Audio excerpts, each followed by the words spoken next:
I got my coilovers out and taken apart so I can ship them in the mail to Tein in California. I don't know how you say it, Tein. I got them all cleaned up. They were leaking oil. Probably because I put them on full soft and launched it so it would absorb the the impact. But I guess I'll never do that again. It's a bad mistake. I think it's $75 per shock to get rebuilt, and then I gotta pay shipping.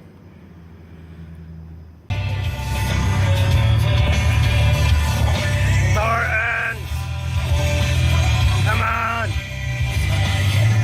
D85, I need it! I just got done fucking boxing these coilovers and I forgot to put the frickin' form that's required in the box. So now I gotta redo this. Alright, so my shocks just got back from Tein after being overhauled.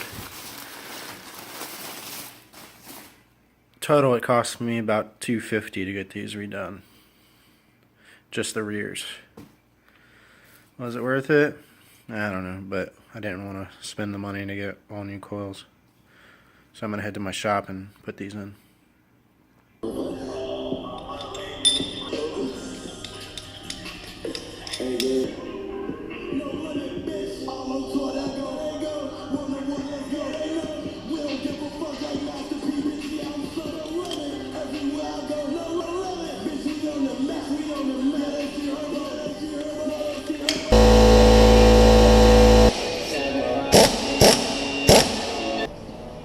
So one of the main reasons I think I blew this shock up was because I had these lowered all the way, so the spring was pretty much doing nothing.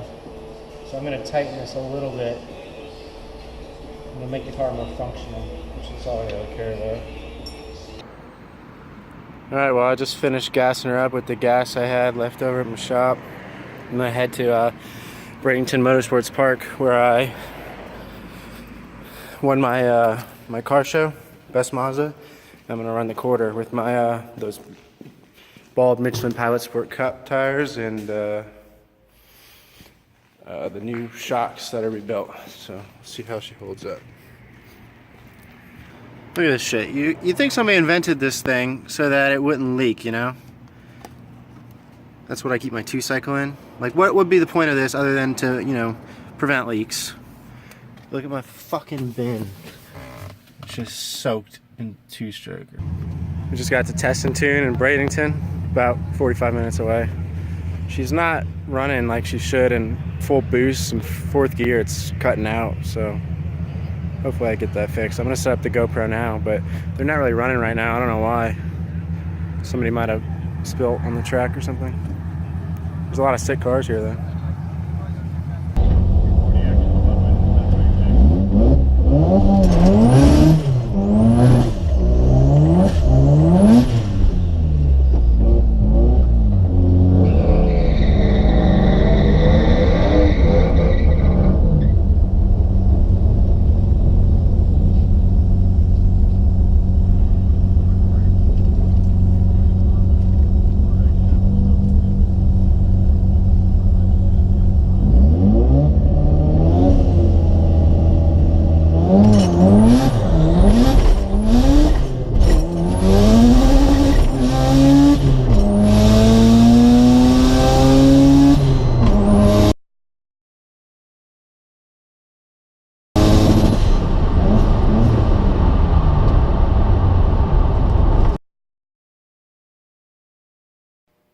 So here's my baby as she sits after the quarter-mile runs.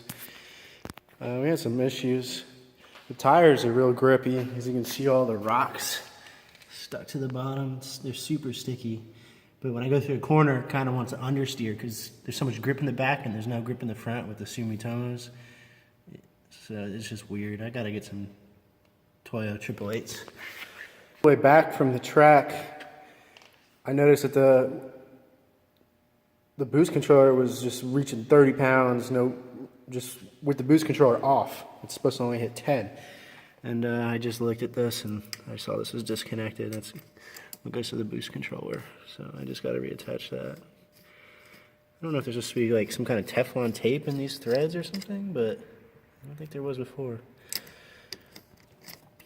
So We fixed that problem.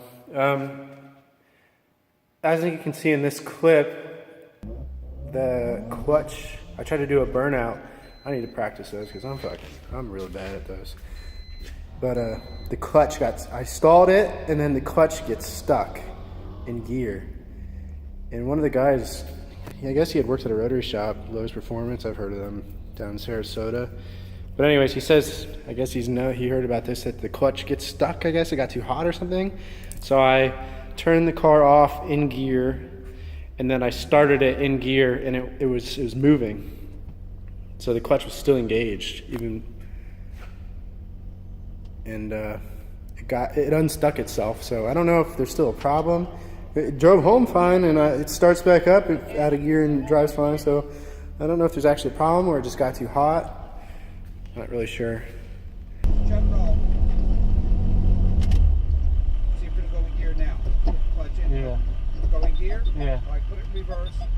And then go ahead and start. Put the clutch in and start it. All right, there's something wrong with the clutch. Yeah. Put it neutral. But in fourth gear at 25 pounds, it's still fluttering, or I don't know.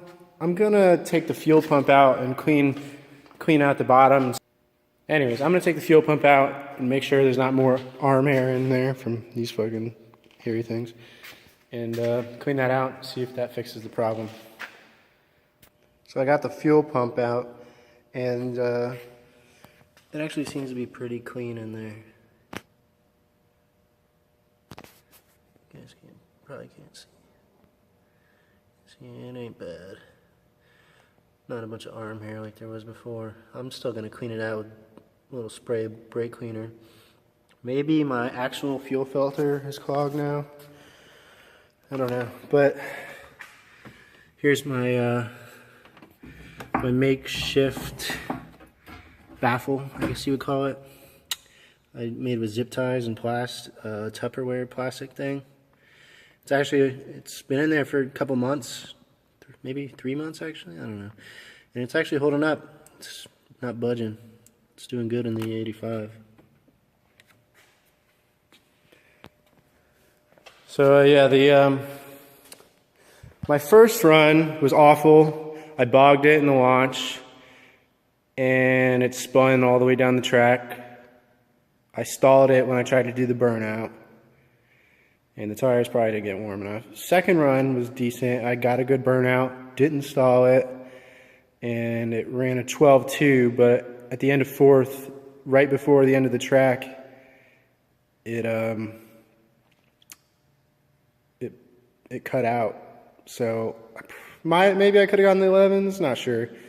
But it was like right before the end. Then on the way back, I had that problem with the wastegate not closing, and it was just hitting 30 pounds. I fixed that. So yeah, I'm gonna go home, and on the way home I'm gonna test it out and see if I can actually get a solid pull in fourth gear.